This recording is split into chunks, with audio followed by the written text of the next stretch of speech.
Le commentaire de Fred Bérard. Ouais, déjà le jour 2, 7h39. Fred, Faut pas compter ça. Non. Faut pas compter ça jusqu'à Noël, Mais non, toujours. je sais juste compter jusqu'à 3.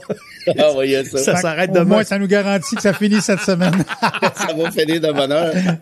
Chers amis, je sais que vous avez été plusieurs à vous plaindre hier via notre texto magique 825-255-9909. Comment ça, pas de citation? Qu'est-ce que c'est ça cette année? On paye le même prix, puis on a... Ah oui? Ouais, on a moins en retour. Qu'est-ce que c'est ça?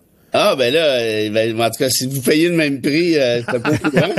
Mais, non, je vais je vais expliquer un peu l'affaire. C'est que là, ça fait 2 ans que je vous sors des citations chaque jour, 2 par jour, parfois 3. Demande André comment... Ouais, mais on commence juste à les comprendre. Oui, demande André comment, Oui, mais- comment il a retenu. Wow. Comment t'en as retenu, André? Comment Je sais pas. Mettons, entre 1 et 5, là. Comment t'en as retenu en 2 ans? Mais si jamais tu veux... Je perds la si jamais mémoire. tu veux comprendre, André, va sur ma chaîne YouTube, là, je les ai mises en rattrapage. Ah, OK, c'est sympathique. ça, j'aime ça, le rattrapage. Ça, c'est gentil. Oui. En fait, là, non, la réalité, c'est que c'est ça. Calculez là, ça fait au moins 10-12 citations par semaine, Sur 9 mois. fois 40 quelques semaines, Ouais. Fois 2. sur 2 ans. Fait que là, je vous ai lu à peu près pas loin de 2000 citations. Fait que là, je suis rendu dans Roméo Pérus, essentiellement. Puis là, je trouvais qu'on avait fait le tour. Mais ça, c'est moi. Mais bon, tu sais, on peut y aller aussi, là, Michel. T'es beau. Bref, je suis pas contre l'idée. S'il y a une manifestation populaire, Oui. peut-être qu'on pourrait mettre de l'eau dans notre vino. Hein? Oui. Ben, je vais vous en faire une petite citation. Alors, attendez, retournez-vous-en chez vous, là. Il va vous en Ouais, faire on a une. déjà commencé en avant de la fenêtre, là. Il y a le gars, mais attends, il y a le gars combien qui est là, maintenant. Non, mais lui, justement, on veut pas trop l'attirer, là, mais regarde, dis au gars combine, j'en ai une pour lui. OK.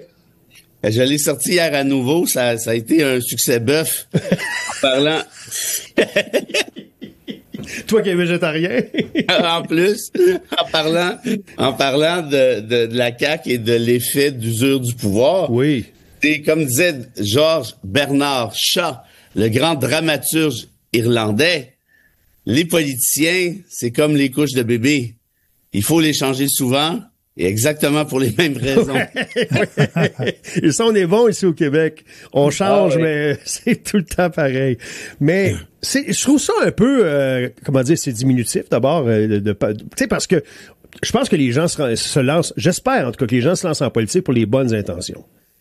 Moi, de manière générale, puis j'en connais quand même pas mal de politiciens, pour pas dire un sacré paquet, j'ai l'impression que, je dirais presque la certitude que pour la grande majorité, oui, évidemment qu'il y a de l'ego, évidemment qu'il y a de l'avancement personnel, évidemment qu'il y a un petit calcul par rapport à soi, ça va. Mais, puis c'est normal, à quelque part.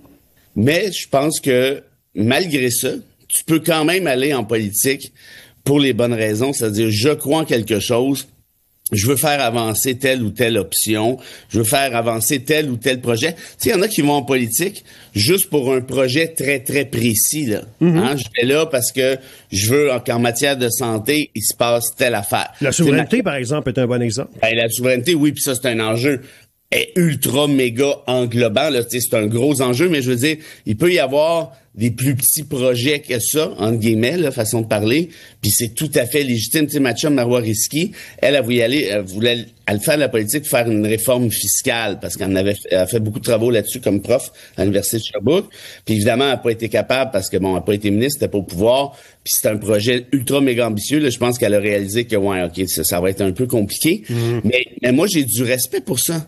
Quelqu'un qui va en politique pour défendre une idée, quand même que ça fonctionne pas, quand même qu'il se pète la gueule pour 1 million de raisons, au moins tu as essayé quelque chose, puis chapeau, tu comprends? Moi, comment je te dirais ça?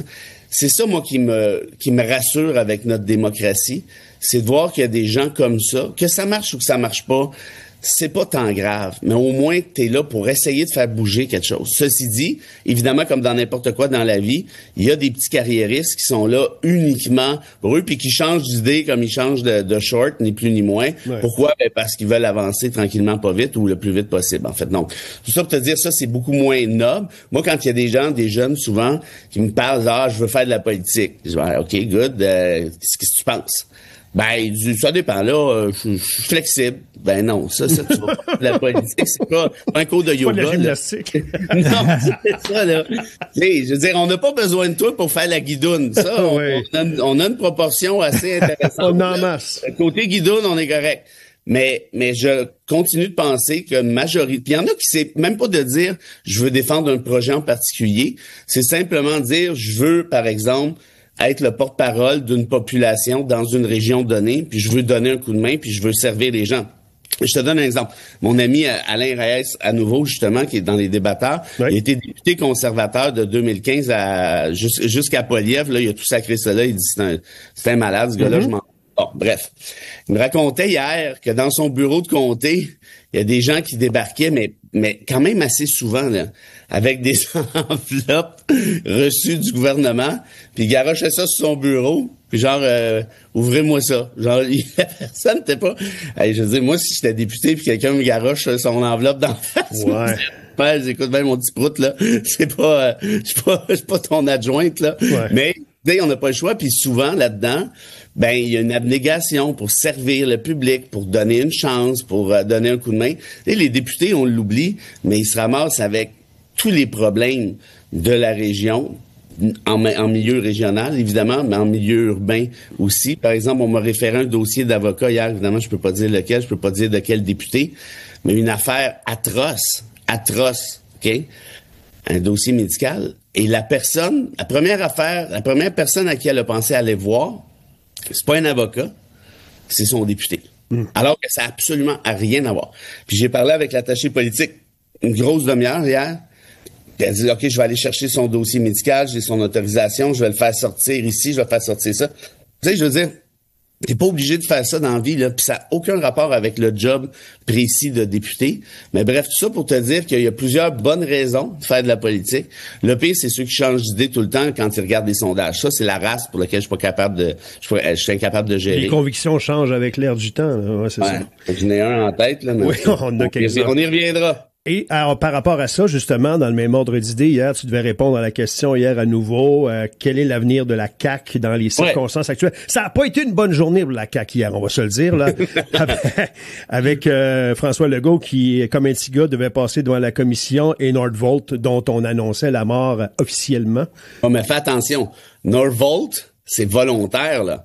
C'est Christine Fréchette qui était à dire, OK, on tire la plug là-dessus. Ça, en langage de sciences politiques, on appelle ça un rideau de fumée. C'est-à-dire quoi? C'est-à-dire qu'il y a cette nouvelle-là, et là, tu fais un écran pour ne pas voir le reste. Tout ça, là, c'est calculé. Moi, je te dis, depuis on 2018, voulait faire ombrage au passage de Legault. T'as vu ça? Non, mais j'y ai pensé. Il y a juste moi qui n'ai pas vu ça. Ah, ben, vous l'avez dit à Carl la semaine passée. Vous êtes bons, les gars, vous êtes bons. Non, mais la réalité, c'est que, évidemment que c'est pas positif, mais en même temps, il y en a plusieurs qui disent, bon, enfin, ils tirent la plug sur Nordvolt, là, c'est fini, là, l'hémorragie, on va passer à d'autres choses. Ouais. Et surtout, c'est pas mal moins pire ça que de discuter d'un premier ministre en fonction qui va s'asseoir les fesses devant un juge d'une commission. Là. Ça, c'est spécial. Les 2 dernières fois que c'est arrivé, c'était Charest pendant la commission Bastarache. Puis bon, la commission Bastarache, entre toi et moi, c'était pas si excitant que ça. Puis l'autre, c'était Paul Martin en 2004 pendant le scandale des commandites. Ça, c'était pas mal plus crunchy. Mais tout ça pour dire que ça fait 20 quelques années, ça arrive pas si souvent que ça. Donc, la CAQ a elle-même balancé l'affaire de Nordvolt.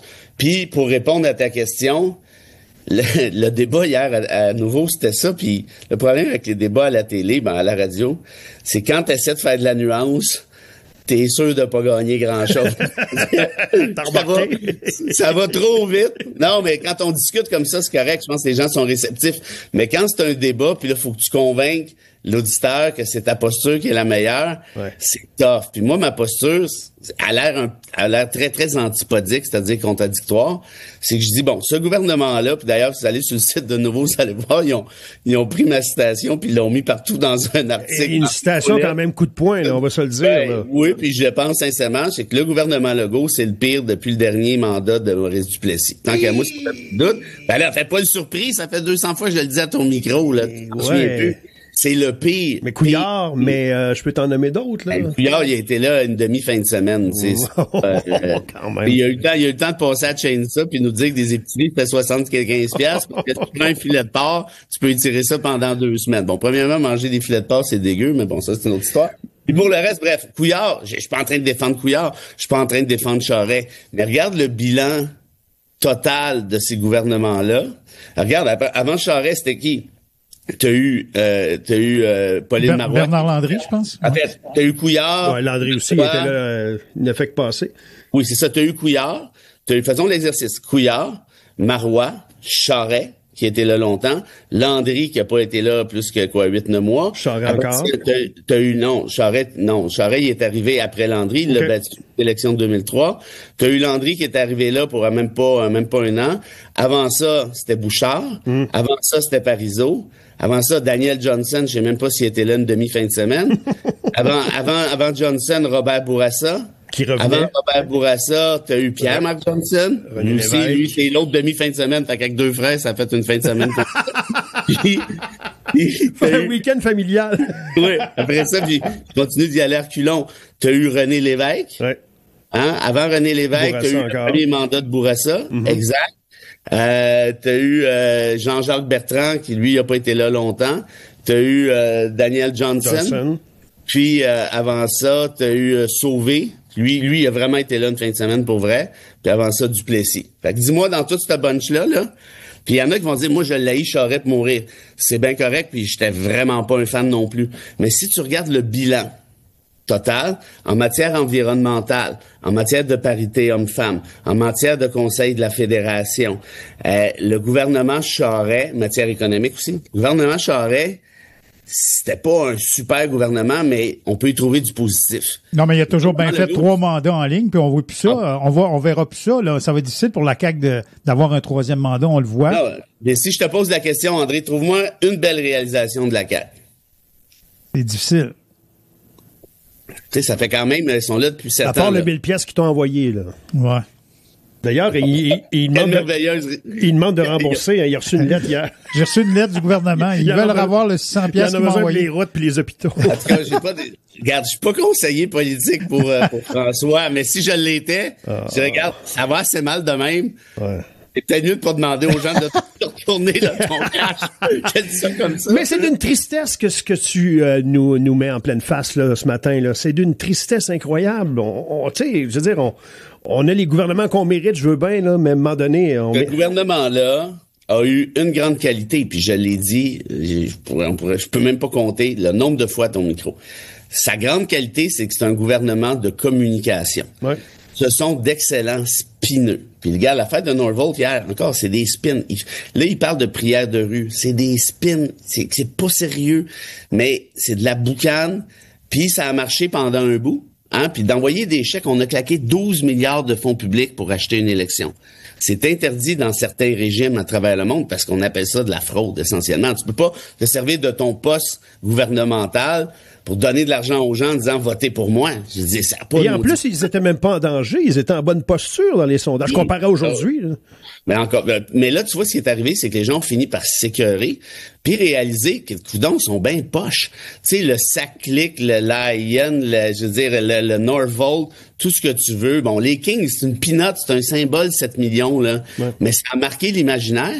Et c'est le premier gouvernement depuis je ne sais plus combien de décennies à se faire décoter. T'imagines-tu? Mm-hmm. C'est un gouvernement de gestionnaires, selon eux. Ils se sont fait décoter. Le Québec qui se fait décoter, là, c'est comme l'archi-millionnaire, là, qui est pas capable de se prendre une marge de crédit. Parce que la banque a dit, t'es trop sans dessin, je t'en prête plus. Ben, arrête ça, regarde mes actifs, j'ai 8 millions, t'es trop tata, je t'en donne plus. Ben, c'est ça, le Québec. Le Québec de François Legault, regarde dans les écoles. Il manque encore 4000 profs. C'est pas drôle, pour devenir prof, t'as juste besoin d'avoir 18 ans puis pas avoir de voile. Tu sais, je veux dire, il me semble que c'est pas trop charrié comme condition d'embauche. Fait que reste quoi? Les hôpitaux. À Mont-Laurier, on en parle-tu? Tu es en train de tomber en morceaux. Puis là, il y en a qui disent « Ouais, mais c'est la faute des libéraux. » Attends une minute, là. En 2018, quand la CAQ a pris le pouvoir, les libéraux avaient laissé un surplus de, c'était quoi, André, 8-10 milliards? Oh, c'est impressionnant à ce niveau-là, là. Oui, il y avait peut-être eu de l'austérité, mais au moins, il y avait de l'argent pour le nouveau gouvernement qui arrivait. Et les budgets étaient faits pour les hôpitaux aussi. Oui. Moi, le gouvernement Couillard, moi, je déteste les gouvernements de droite, là, vous en doutez bien. Je l'ai dit 1 million de fois, c'était pas un bon gouvernement, à mon sens. Mais comme dit André, il y avait quelque chose de positif là-dedans, puis même un gars de gauche comme moi, je suis obligé de le reconnaître, ils ont laissé des surplus. Ben, ils ont claqué ça dans le temps de le dire. Tu sais, tu leur donnerais un désert à gérer, finirait par manquer de sable. C'est pas des mots. Donc, il y a rien qui peut les sauver, si on répond à la question. Bon, alors, maintenant, quand je parlais de nuances, ouais. Après avoir dit tout ça, là, j'ai dit, moi, je pense quand même que la CAQ va remonter. Fait qu'évidemment, tu peux pas vraiment gagner un débat en adoptant une posture paradoxale. Pourquoi? Bon, je vais te dire pourquoi. La question du débat, c'était, est-ce que la CAQ peut remonter la pente? C'est pas, est-ce que la CAQ va être élue comme gouvernement? Évidemment, là, j'aurais répondu non. Mais est-ce qu'elle va remonter la pente? Là, elle est à 17% dans les sondages. Moi, je suis prêt à parier que dans 13 mois, donc moment de l'élection, tu sais, on dit qu'en politique, 6 mois, c'est une éternité. Ben 13 mois, là, c'est 2 éternités puis des poussières. Ouais. Et l'autre affaire, c'est, regarde qui il s'oppose à qui. Il s'oppose au PLQ, au PQ. Le Parti conservateur de Duhem, lui, c'est le Joker. Ça reste à voir. Parce qu'il a bien fait dans certaines partielles, par exemple par Tabasca. Ouais, à part Victoriaville, il ramassait... Non, le Québec n'est pas là encore, non. Ben, ça se peut, mais en tout cas, on verra. Mais prends le PQ puis prends le PLQ. Regarde le nombre d'électeurs francophones qui veulent rien savoir du PLQ, qui veulent rien savoir des libéraux. C'est terrible. Non. Fait que toi, si t'es un électeur caquiste déçu, puis tu veux aller voter, il faut que tu ailles à quelque part. Où tu vas? Il y en a plusieurs qui vont se dire... Les libéraux, là, vous l'avez pas attendu encore assez longtemps pour qu'on vous refasse confiance. Allez faire vos devoirs, faites-vous oublier, là, puis on s'en reparlera dans 4 ans. Ouais, mais regarde Carney au fédéral. Bon, alors ça par exemple, c'est un assez bon exemple. Mais si tu veux aller là, ton exemple est favorable à ce que je dis. C'est-à-dire, les gens étaient écœurés raides du Parti libéral de Trudeau. Ils ont donné 3 mandats. Et à la dernière minute, ils ont changé de chauffeur. Tu te dis, ben finalement, Carney, regarde, c'est correct, on va donner un 4e mandat de suite. Mais s'il n'y a pas la guerre tarifaire, oublie ça, là, les libéraux, ils se font ramasser. Mais dans 13 mois, la menace trumpiste, techniquement, va être encore là. On va être encore dans peut-être pas une guerre tarifaire comme on l'entend aujourd'hui, mais il va y avoir une incertitude économique. Ça, c'est à peu près convaincu. C'est à peu près certain. Alors, le PLQ, bref, est-ce que les francophones renouent avec lui? J'ai des gros doutes. En fait, je pense que ça va aller mieux pour le PLQ que récemment, de toute évidence, mais peut-être pas assez pour dire qu'ils vont aller bon.